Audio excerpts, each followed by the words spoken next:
coaching, betul ya Bu ya? Iya. Nah, di sini saya akan menjadi observer ya Bu ya. Saya akan mengamati dan menilai saat Ibu melakukan coaching dengan menggunakan rubrik penilaian seperti apakah nanti di saat Ibu coaching sudah menggunakan alur tirta atau belum, dan bagaimana sih Ibu dalam menyampaikan pertanyaan yang berbobot, apakah sesuai dengan kata kunci yang diberikan oleh coach, dan bagaimana coach menanggapi atau menjawab pertanyaan-pertanyaan dari Ibu, apakah sudah sesuai dengan prinsip coaching seperti kemitraan, berproses, terus kreatif, dan memaksimalkan potensi. Nah, sebelumnya itu saya akan memberikan pertanyaan ya Bu ya.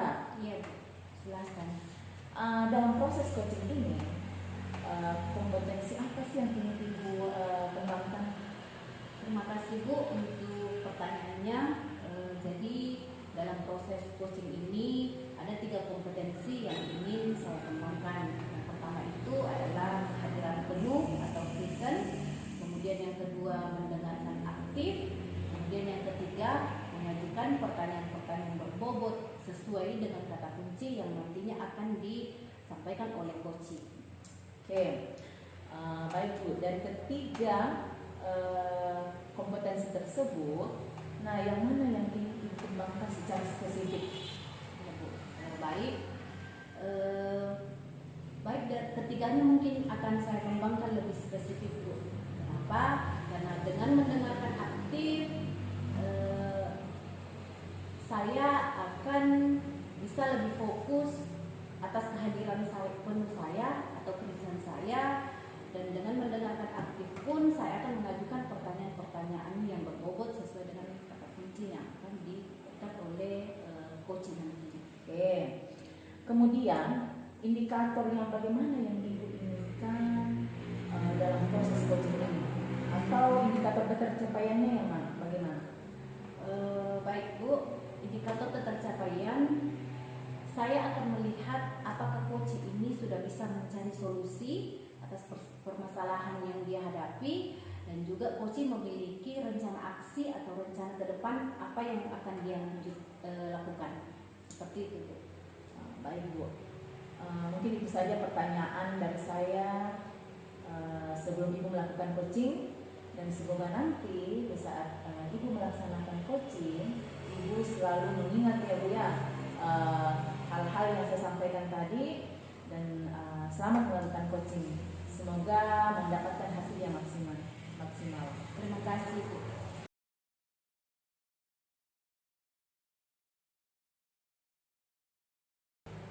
Assalamualaikum warahmatullahi wabarakatuh, Pak Ari. Waalaikumsalam warahmatullahi wabarakatuh. Bagaimana Pak kabarnya hari ini? Sangat-sangat baik Bu. Nah, Ibu Ivana sendiri? Alhamdulillah saya sehat Pak. Jadi saya dengar Bapak ingin berbicara, ada yang ingin Bapak ceritakan ya? Kira-kira apa Pak? Ini yang mau saya sampaikan Bu, terkait apa yang saya amati di sekolah saya. Jadi sepertinya sudah bentuk kekhawatiran sendiri, karena mengingat ya Bu, zaman itu sekarang makin canggih di era digital, sedangkan teman-teman guru saya itu di sekolah masih banyak yang mengajar itu betul-betul sangat monoton. Mereka menggunakan metode eksposito itu hanya memberikan contoh, kemudian memberikan tugas, jadi menjelaskan, memberikan contoh, kemudian memberikan tugas, itu saja yang mereka lakukan. Jadi monoton pembelajaran mereka. Jadi ini berefek pada siswa, dan siswa itu kelihatan sangat bosan, tidak ada ketertarikannya untuk belajar, motivasi anak menjadi tidak ada sama sekali gairah untuk belajar. Jadi hal itu Bu yang saya ingin sampaikan. Oke, baik Pak. Jadi yang saya tangkap di sini, Bapak, kekhawatiran Bapak itu tentang proses pembelajaran yang ada di sekolah Bapak, Betul. karena proses yang berjalan sekarang ini masih proses yang monoton terhadap siswa, dan yang Bapak inginkan itu ada seperti kreativitas atau pembelajaran yang bervariatif dari guru ke siswa. Mohon maaf Pak, sebelumnya kita punya waktu mungkin cuma sekitar 15 sampai 20 menit untuk percakapan ini. Mudah-mudahan kita bisa mengefisienkannya. Nah, kira-kira dalam waktu terbatas ini apa yang menjadi harapan Pak Ari? Sebenarnya melihat kondisi itu ya, saya ingin membantu rekan-rekan guru itu keluar dari zona itu. Jadi mereka bisa mengikuti alur perkembangan zaman ketika mereka mengajar. Itu sekali yang disampaikan Ibu tadi ya.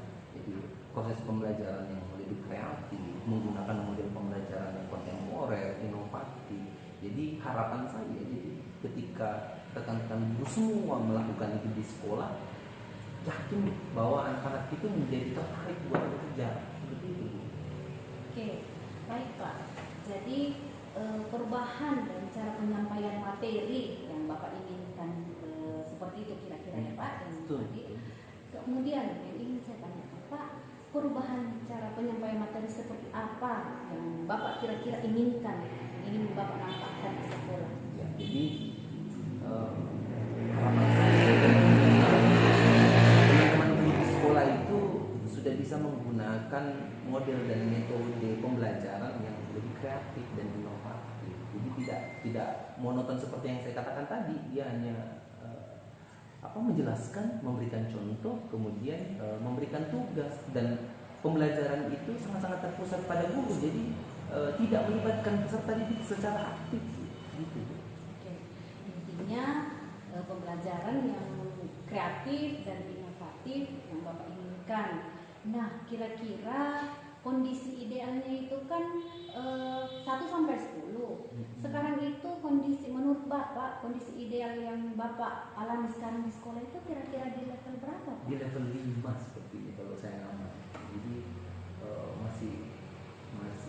masih ada pengaruh mindset yang memang belum ada keinginan begitu untuk berubah. Apalagi di sekolah itu masih ada beberapa guru yang istilahnya lebih dulu dari kita yang kita anggap sebagai senior gitu. Jadi untuk berbicara saja kadang-kadang kita memilih diksi atau kata yang lebih hormat seperti itu, apalagi kalau mau langsung menginfluensi atau mempengaruhi mereka untuk merubah mindset, terutama dalam hal ini penggunaan model dan metode pembelajaran yang kreatif ke anak-anak. Jadi mungkin 5 itu karena beberapa teman guru itu masih ada di zona nyamannya mereka mengajar selama ini. Seperti itu Bu.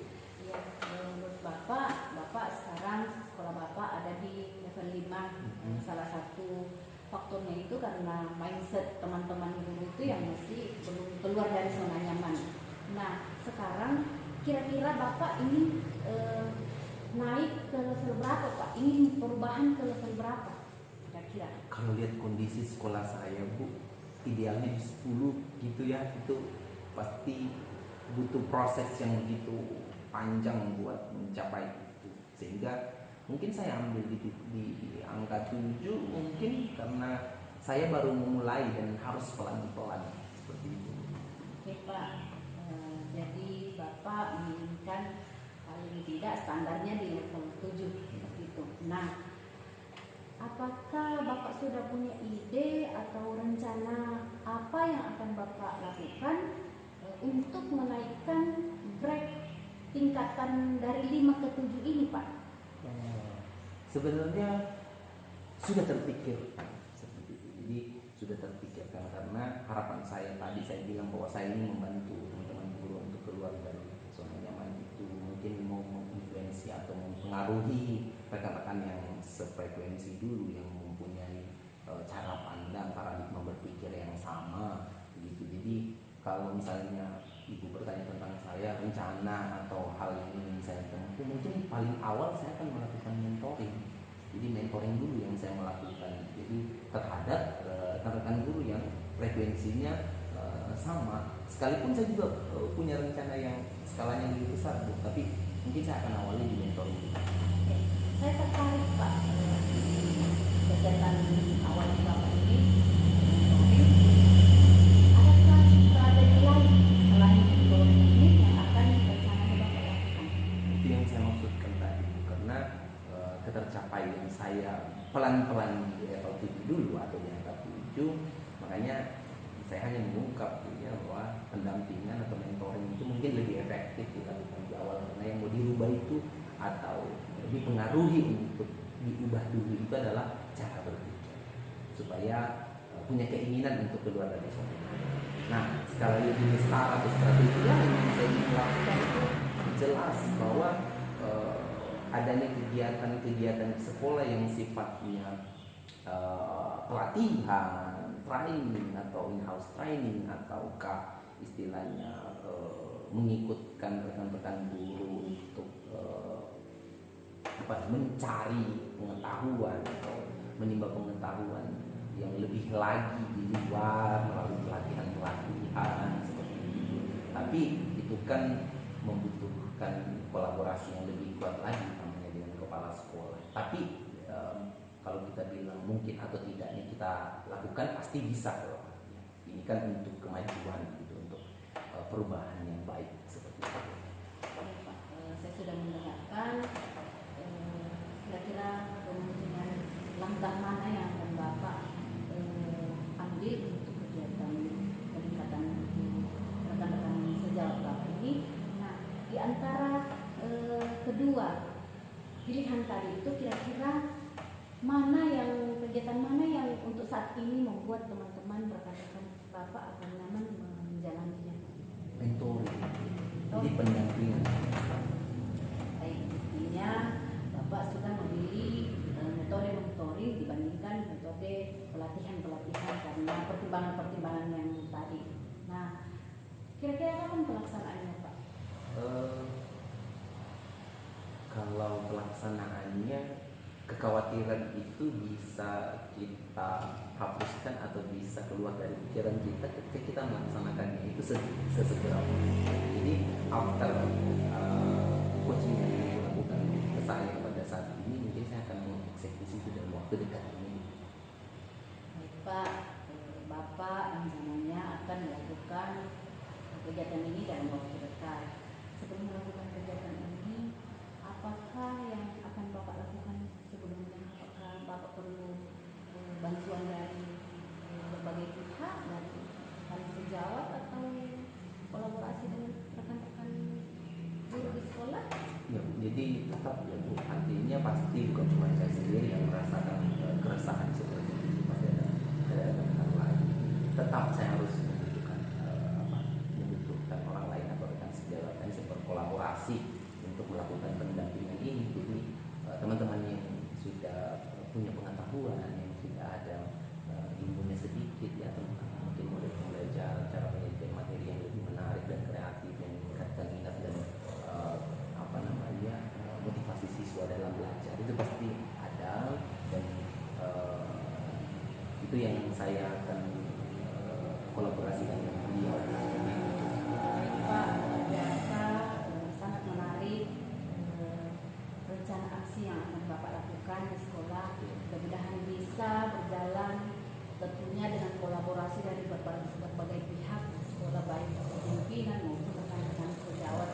Saya ini kita sudah di penghujung cerita ini Pak, tetapi saya sangat penasaran. Saya tetap menunggu hasil dari kegiatan yang akan Pak Ari lakukan, dan tentunya jangan bosan-bosan ketika Bapak ingin bercerita, ingin sharing, hubungi saya Pak.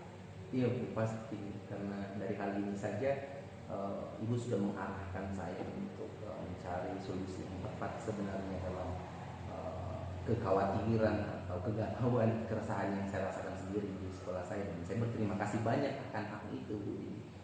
Keyakinan akan rencana aksi yang saya buat itu lebih dikuatkan oleh Ibu dari proses coaching ini, dan saya harus berterima kasih semua Ibu semua. Oke Pak, saya juga berterima kasih Bapak sudah menghubungi saya. Mudah-mudahan minggu depan setelah ada aksi dari Pak Ari, dan bisa ngobrol-ngobrol kembali untuk cerita lebih panjang lebar lagi. Semoga rencana aksi Pak Ari bisa berjalan dengan lancar. Selamat melakukan aksinya, mudah-mudahan mendapatkan hasil sesuai dengan harapan Pak Ari. Terima kasih Ibu. Assalamualaikum warahmatullahi wabarakatuh. Waalaikumsalam.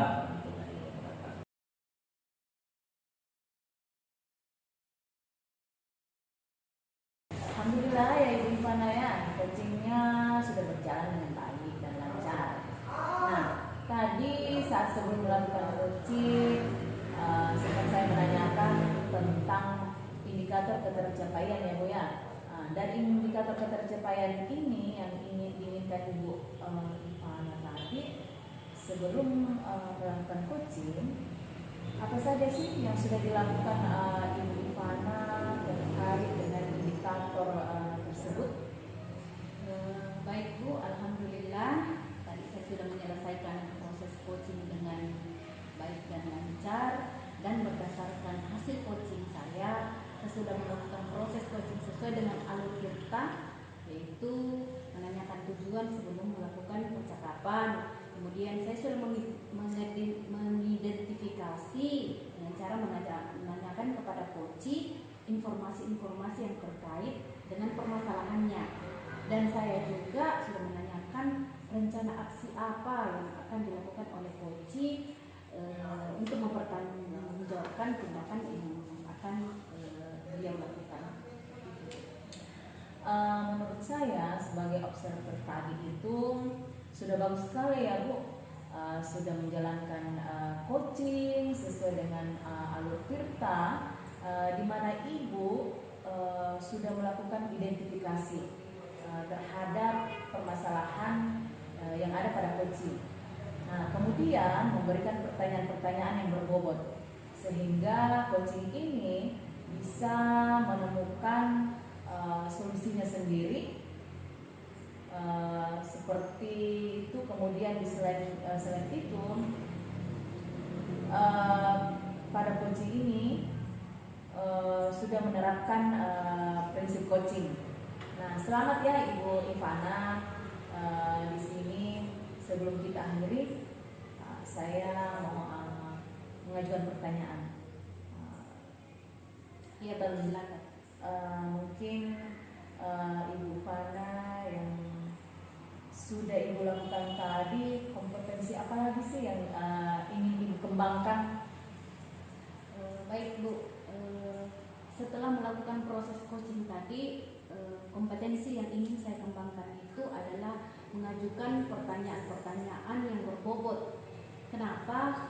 Karena menurut saya dengan mengajukan pertanyaan berbobot itu sesuai dengan kata kunci yang disampaikan oleh si coach, saya bisa menggali informasi, lebih mendalami lagi permasalahan yang si coach hadapi, dan dapat mengarahkan coach untuk menemukan solusi dari permasalahan yang dia hadapi. Seperti itu.